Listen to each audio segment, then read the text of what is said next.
Mabuhay Pilipinas.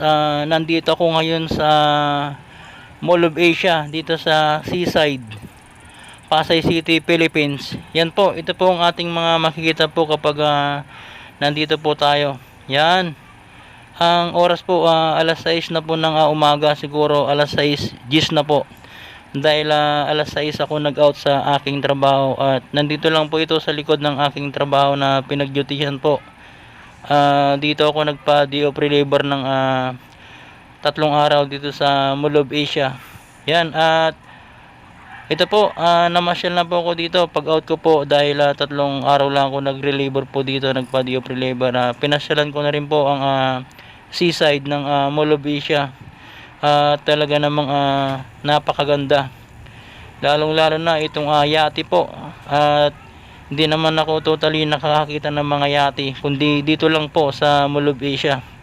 Yan, at ito po, napakagandang yate po. At ito po yung daungan po nila ng mga yate po dito sa may bandang dulo po ng Mall of Asia. At yun po yung mga building po na mga nagtataasan po doon sa may Rojas po, Rojas Boulevard. Yan po yung mga building po dyan sa Rojas Boulevard. Sobrang ang tataas po ng mga building po dyan, guys. Ito po yung mga ating matatanaw po pag nandito po tayo sa Mall of Asia. Yan po, alas 6:10 ng umaga or alas 6:15 na po ng umaga ito, guys. At mapapansin mo natin dito yung pagputok po ng haring araw, yung sunrise. Yan, sunrise po kung tawagin nila sa umaga.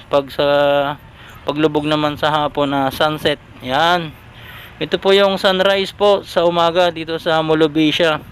Kaya lang dito sa lalagyan ko po, wala pa yung araw po dito. Nandun lang po sa mga matataas na building doon po sa Rojas Boulevard.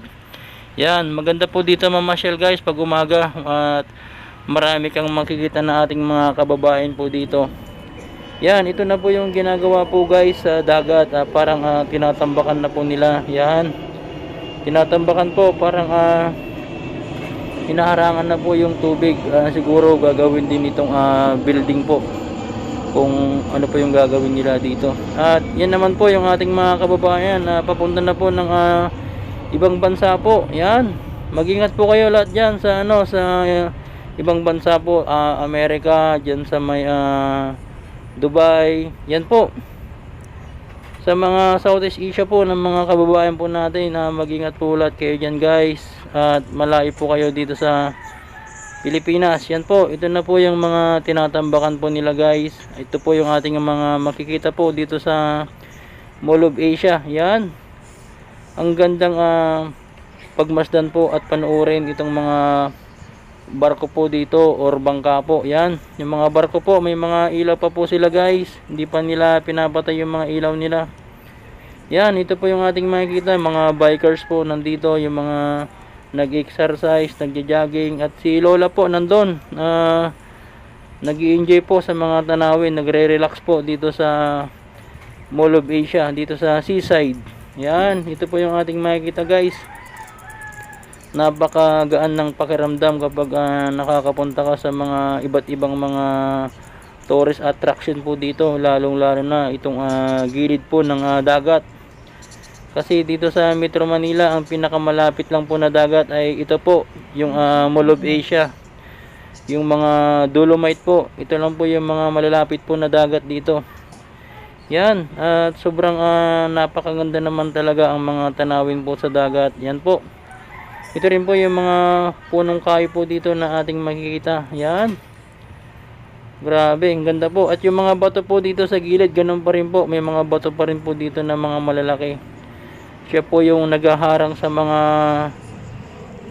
pader po para yung tubig hindi po makapasok. Yan, siya po yung naghaharang doon sa tubig, yung mga bato na po yun, guys, malalaki. At ito po yung mga barko na may mga ilaw pa po. Yan, ito po yung ating makikita po kapag alas 6:15 na po ng umaga, guys, dito sa Mall of Asia, Seaside.